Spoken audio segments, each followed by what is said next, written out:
शीतल सपारिया का जन्म दक्षिण मुंबई के आलीशान घर में एक प्रसिद्ध व्यावसायिक परिवार में हुआ।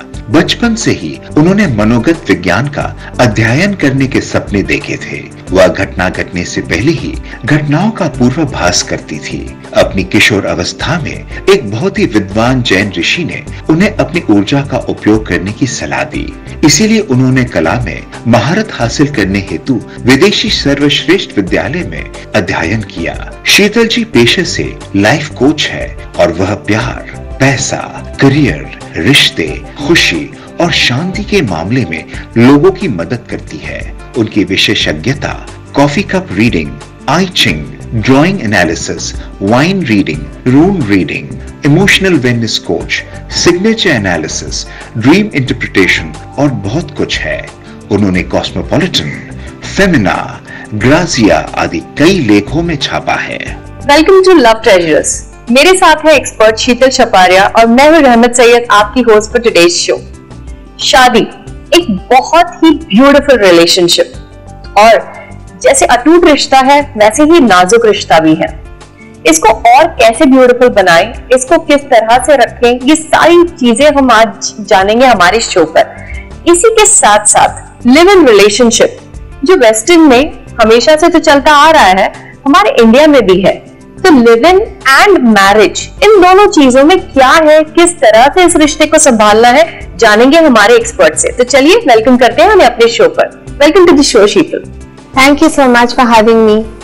वेल शीतल, जैसे मैं व्यूवर्स को बता रही थी कि शादी कैसे पवित्र रिश्ता है, एक अटूट रिश्ता है, साथ ही साथ लिव इन रिलेशनशिप भी है जो इंडिया में अभी हमें नॉर्मल कर दिया गया है इस रिश्ते को with lot of legal thing. लेकिन इन दोनों चीज में क्या अंतर है या क्या समानता है, I want to ask you. So basically जैसे आपने बताया कि यस, शादी और live in both of them are legally now accepted by law, but इसमें बहुत सारे डिफरेंसेस हैं।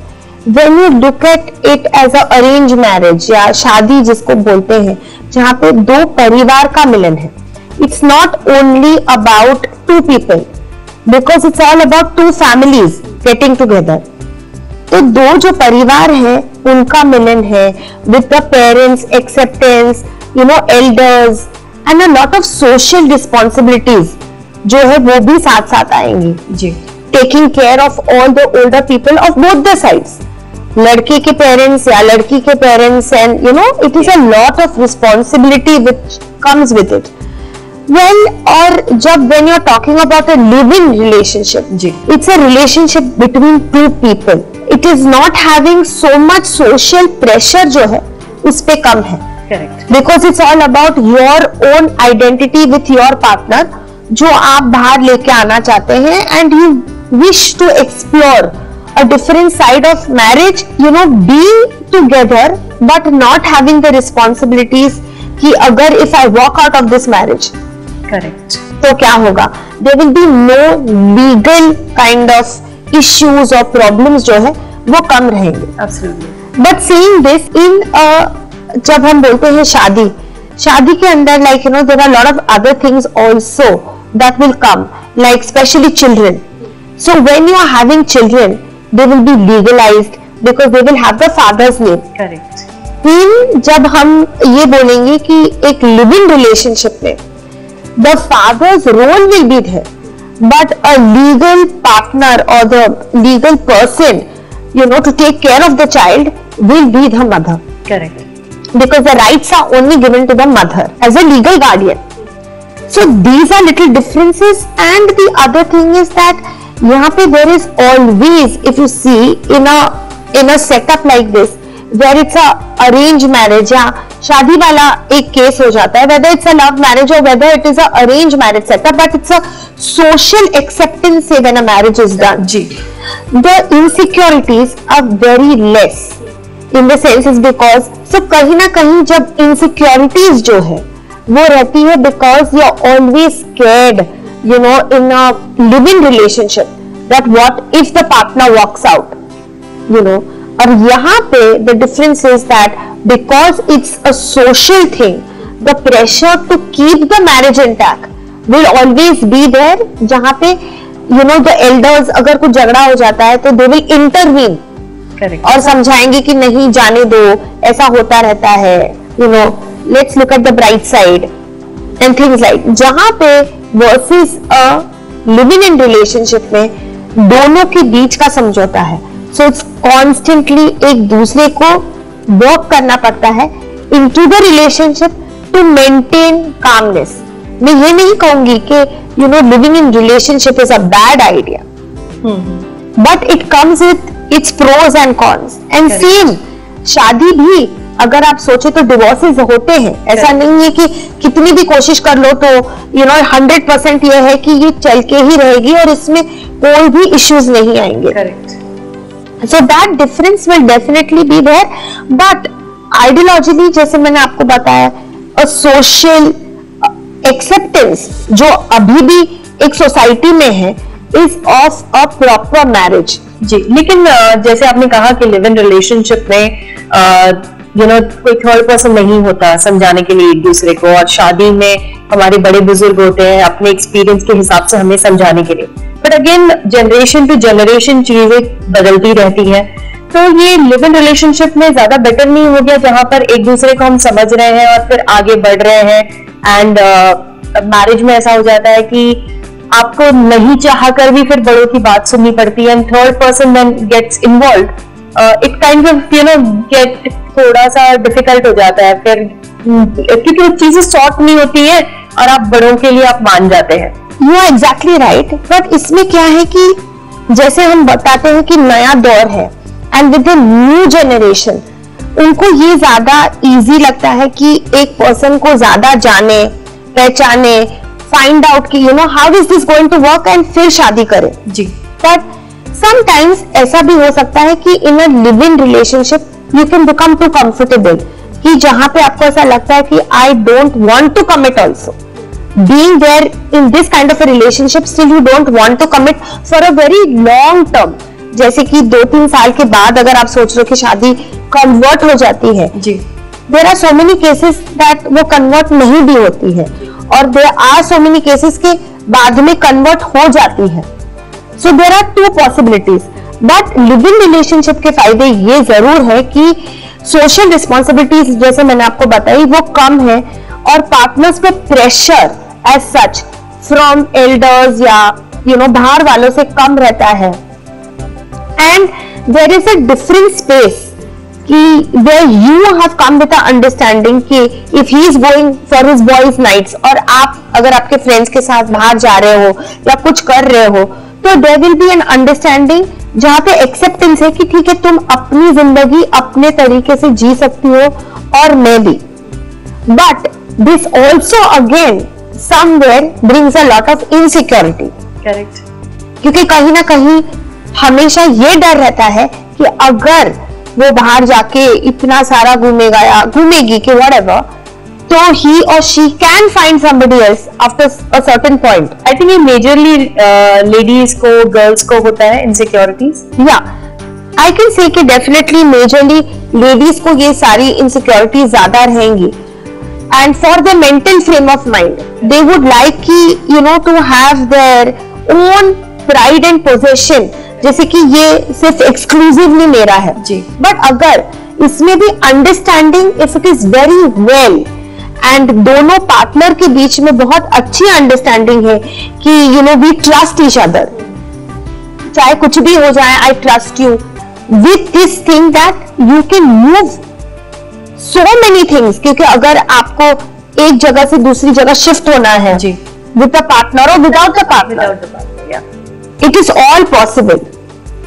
Correct, because it's only you two taking decisions for everything। जी, so with that I feel कि हाँ बहुत सारे आप अगर समझ सकते हो तो बहुत सारे liberties है in this kind of a setup, but while एक arranged marriage के setup में जैसे आप बताएं कि कभी बड़े बुजुर्ग आके इंटरफेयर करते हैं या कुछ बोल देंगे तो अच्छा नहीं लगता है आज की जनरेशन को कि मुझे अपने तरीके से ही जीना है, बट कहीं ना कहीं ऐसा भी होता है कि sometimes the advices can be so helpful if the elders, आपके घर के elders are very understanding and they know कि आपको कहाँ स्पेस देनी है और कहाँ नहीं देनी है, then also it can work out very well. Yeah, sometimes I have seen कि बहुत सारे in-laws हो या girls side parents हो, they don't get involved in the relationship अगर किसी के साथ भी झगड़ा होता है, because they understand कि ये दोनों सुलझा लेंगे, it's just एक छोटा सा लड़ाई है. लेकिन whereas कभी-कभी ऐसा भी हो जाता है कि in-laws या कोई भी इन्वॉल्व हो जाते हैं इस लड़ाई में और वो लड़ाई ज्यादा बढ़ जाती है. तो लिव इन रिलेशनशिप को ज्यादा आज लोग प्रेफरेंस इसलिए भी दे रहे हैं बिकॉज मेजरली डिवोर्स ज्यादा बढ़ गया है. शायद वो लव मैरिज हो, अरेंज मैरिज हो, still people are getting divorced. अब वो 25 इयर्स बाद हो, 15 इयर्स बाद हो, 10 इयर्स बाद हो. तो as an expert what would you suggest? देखिए, जैसे आपने बताया कि झगड़े, इफ एक कोई भी कपल हो, या चाहे अरेंज मैरिज हो या लिव इन है या लव मैरिज या एनी सेटअप, झगड़े तो होने हैं. करेक्ट. और जब झगड़े का मूड जो है, it has to be healthy. It can be a very argumentative thing, but a healthy discussion form में है, तब तक वो ठीक है. बट जब इट क्रॉसेस बाउंड्री, फिजिकल या अब्यूजिव या पुटिंग और इंसल्टिंग योर पार्टनर, जब वो केस हो जाएगा तो it becomes very tricky. Correct. And the best part is, जैसे आपने बताया कि yes there are some parents now that they are realising with time that it is better कि अगर उनके डिफरेंसेस है तो उन्हें सुलझाने दो. Because then that is how they are going to learn.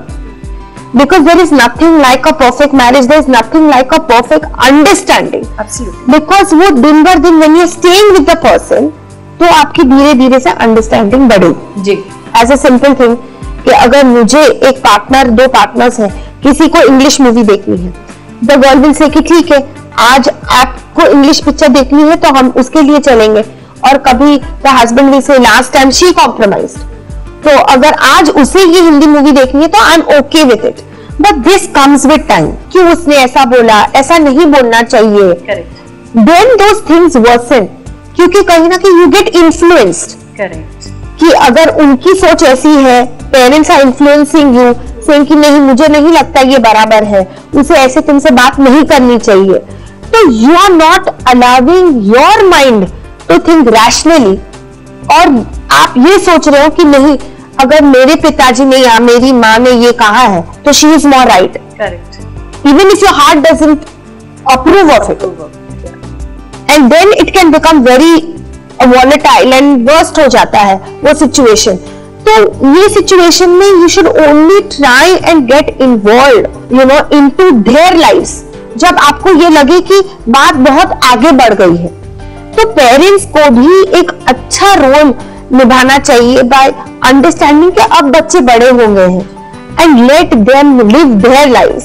अगर उन्हें कुछ जरूरत होगी तो they can definitely come to us, और हमें पूछ सकते हैं कि हम यहाँ पे स्टक हो गए, कि ये प्रॉब्लम है या ये इश्यू है, इसे कैसे सॉल्व किया जाए. जी.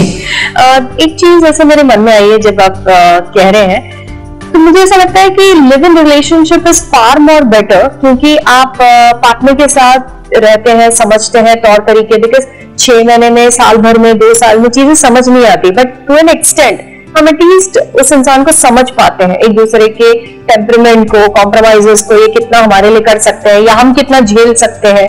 लेकिन क्या ये ट्रेंड बनता जाएगा in future generation, and people will never get settled, क्योंकि उन्हें ऐसा लगेगा कि इट्स सो इजी, मेरा इसके साथ नहीं जम रहा है, 5 साल बाद मेरा इसके साथ नहीं जम रहा है, मेरा इसके साथ नहीं जम रहा है, तो which is more better. See as मैंने आपको बताया कि दोनों तरीके से अगर आप देखो तो both have their pros and cons.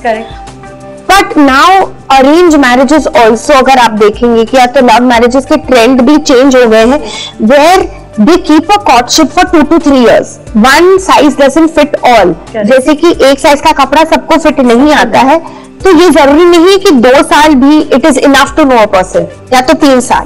पर अगर आप एक लंबा कोर्टशिप रखते हैं, थिंकिंग इन माइंड 2-3 साल, and then you think of getting married to that person, ये भी बहुत अच्छी बात है. बिकॉज बाय देन मोटा मोटा आपको एक आदमी का या औरत का एक टेम्परामेंट, उसके लाइक्स डिसलाइक्स, उसके मूड स्विंग्स, उसके गोल्स, उसके फैमिली रिचुअल्स, आपके family rituals, everything you can understand more better and you are mentally prepared कि now I want to get into this relationship knowing all the aspects of it. Okay, so I feel this is also a very good way of getting married.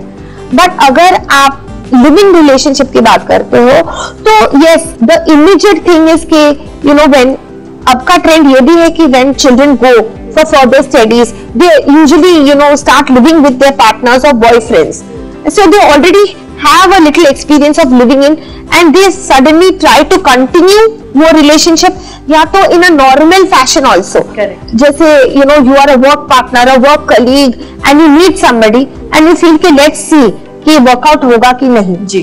So in that stand also living in together for 2-3 years to see कि आपकी intimacy उस partner के साथ कैसी है, that is very very important, because the intimacy brings, जैसे कि stress levels down करते हैं, it brings you more balance, it gives you a lot of strength, courage, and you feel very satisfied thinking that the partner loves you. Correct. When the intimacy is right, so thinking, ये सोच के if you are getting into a relationship and you are having a living in relationship for 2-3 years, trying to figure out this whole situation and then eventually turning into a marriage, it is a good idea.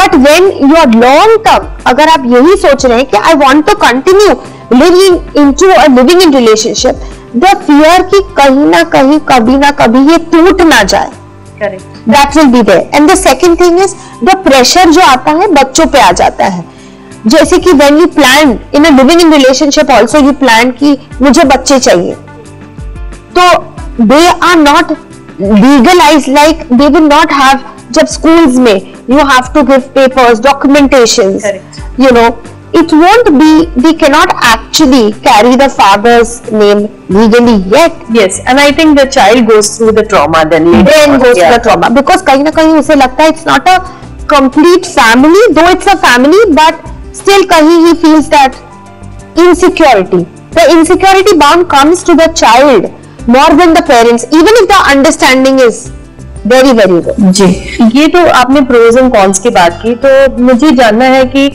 शादी जैसे रिश्ते या live in जैसे रिश्ते जो है, इसको strong बनाने के लिए, चीजों को समझने के लिए हमारी कितनी जरूरत है, या आज की जनरेशन को कितनी क्या जरूरत है, क्या करना चाहिए? बिकॉज वी एज मदर्स हम चाहेंगे कि हमें बच्चे देखकर सीखें, बिकॉज वही होता है कि आई थिंक कहीं ना कहीं उनकी चाइल्डहुड जिस तरह से गुजरती है, उनका माइंडसेट होना शुरू हो जाता है about marriage, about relationship, about the vice versa, जैसा भी उनके साथ लेडी है या आदमी है, तो वैसा वो थॉट बनना शुरू हो जाता है, जैसे घर में हम ट्रीटमेंट देखते हैं। Is that true? तो जैसे बच्चे हैं घर पे, अगर बच्चों ने बचपन से देखा है कि एक मदर है, she is respecting the father and so is the father respecting the mother, conversations are the main skills, और इसमें अगर रिस्पेक्ट है, आपको मैं एक छोटा सा एग्जांपल बताती हूँ। इफ अगर आप इज्जत से आपके पार्टनर के साथ आप से बात करेंगे, even if you are angry, tone अगर एंग्री है, then also it doesn't sound so aggressive. Correct. Until आप जब तू से बात करते हैं and then you start becoming very angry, that whole language changes, और वहां पे बहुत it's just start sounding very ugly. Correct. एक sound only ugly हो जाता है. So it is very important that at the base to show the children, and even for your own relationship, correct, is to have that kind of a respect, correct, between both the people. From the example, मुझे ये लगता है मैं ये करने वाली हूँ, आपको जो करना है वो कीजिए, और द पर्सन विल से नहीं, मुझे भी यही लग रहा है कि तुमको ये करना है तो तुम करो, मुझे ये करना है तो मैं करूंगा. It becomes very different. So I feel कि जब as a couple when you have the right to understand each other and try to figure out your differences, तो बच्चों पे बहुत कम असर गिरती है, because they see that the parents are always in harmony. And for a child the father और the mother is the main hero, क्योंकि जब वो बड़े होते हैं they start keeping their expectations, or they start thinking the whole surrounding is like this only. Correct. क्योंकि अगर वो यही देखेंगे तो वो यही समझते हैं. Correct. तो जब एक रिलेशनशिप में अगर आप देखें कि कई बार फादर इज अ अल्कोहलिक और वो घर पे आके ही इज अब्यूजिव, या बहुत सारा दारू पी के ही इज टॉकिंग नॉनसेंस, या he is not respecting his wife, तो बच्चे को यही लगेगा कि this is okay, this is okay to be like this. I can raise hand on girls. या तो उन्हें ये लगता है कि अगर मुझे ऐसा पार्टनर मिलता है तो it's okay, I have to bear these things because my mother has bear this thing और my father has bear these things. तो कहीं ना कहीं उन्हें ये लगता है कि this is okay, which is really not. Correct. So in these kind of circumstances, it becomes very important for the couple to decide कि do they want to raise children in this kind of an atmosphere? Absolutely, yeah. ये सही है उनके लिए, और नहीं तो then it is better कि वो एक single parent रहे and not get into this kind of a situation. Correct. और या तो they need to fix this situation in such a way कि जहां पे the child sees कि everything is harmonized. It's okay अगर बच्चा ये देखता है कि there are differences, that's fine. Argument है पेरेंट्स के बीच में, डिफरेंसेस है, वो ठीक है. Yes. बट वो ये भी देखता है कि they are sorting these things out. Finally the whole thing is about how are you going to perceive कि आप थोड़ी जो अगले दिन है या तो ये प्रॉब्लम को आप कैसे सॉल्व करने वाले हो.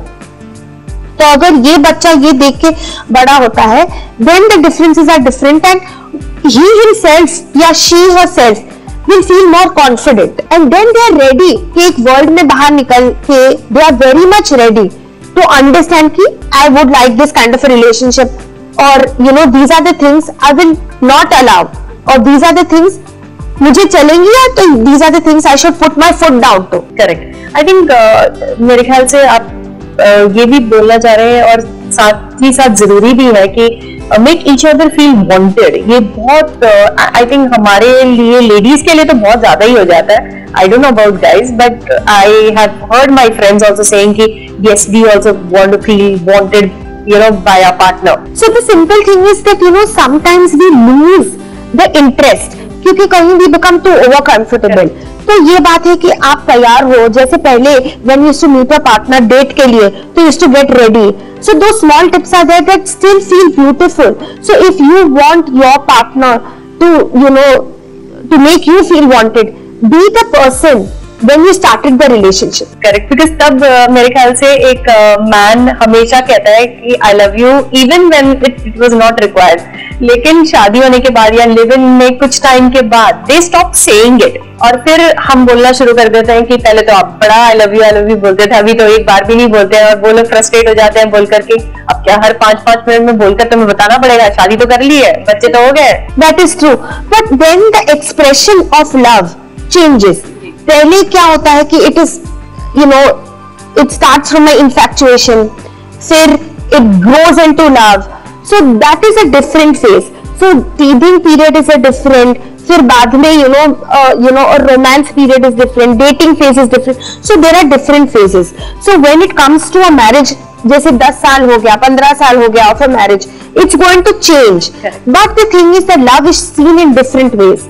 जैसे कि अगर आपकी तबीयत खराब है and your spouse is taking you out to the doctor, trying to hold your hand, आपको दवाई देता है, आपका सर दबा देता है, या तो vice versa, the girl is doing the same thing.